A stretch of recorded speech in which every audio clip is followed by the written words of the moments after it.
اس موضوع پر آ جائے تو علم کی بنیادی طور پر دو قسمیں۔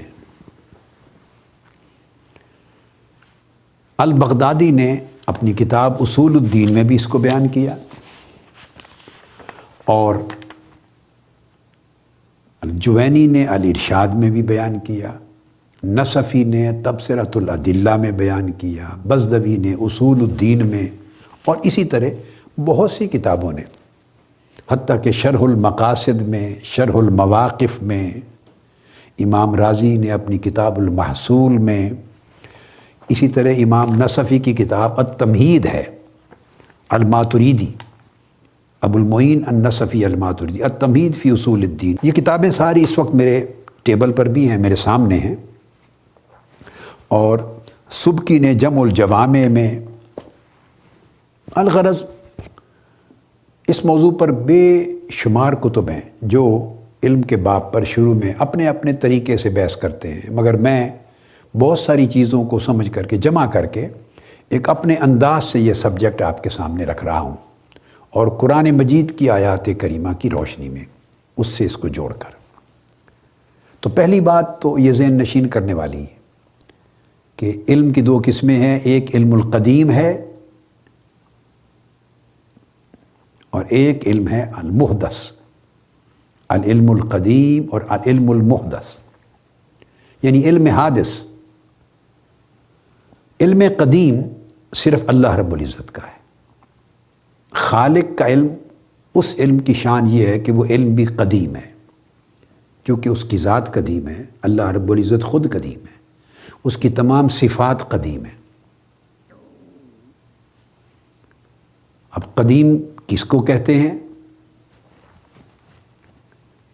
اس پر انشاءاللہ آگے جب ہم عقائد کے باب میں جائیں گے، علم اور فضیلت علم کے سیریز کو ختم کر کے، تو علم التوحید میں، علوم العقائد میں، تو اس وقت انشاءاللہ توحید کے باب میں ہم بیان کریں گے اسے۔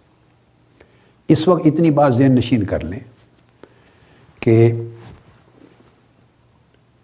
علم قدیم کی حقیقت یہ ہے کہ اس کی نہ ابتدا ہوتی ہے نہ انتہا ہوتی، جس طرح اللہ رب العزت کی نہ کوئی بگننگ ہے نہ اینڈ ہے، نہ اس کی ابتدا ہے نہ اس کی انتہا ہے، کوئی حد نہیں ہے۔ اور اس علم کی خوبی یہ ہوتی ہے کہ ایسا کبھی نہیں ہوتا علم قدیم کی شان میں کہ اس سے قبل کبھی وہ نہ ہو، جہل ہو۔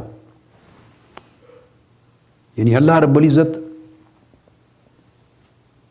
کا جو علم ہے تو وہ ایسا علم نہیں ہے کہ کوئی کہے کہ اتنے سرٹن پیریڈ سے پہلے ایک دور تھا کہ جب وہ علم نہ تھا،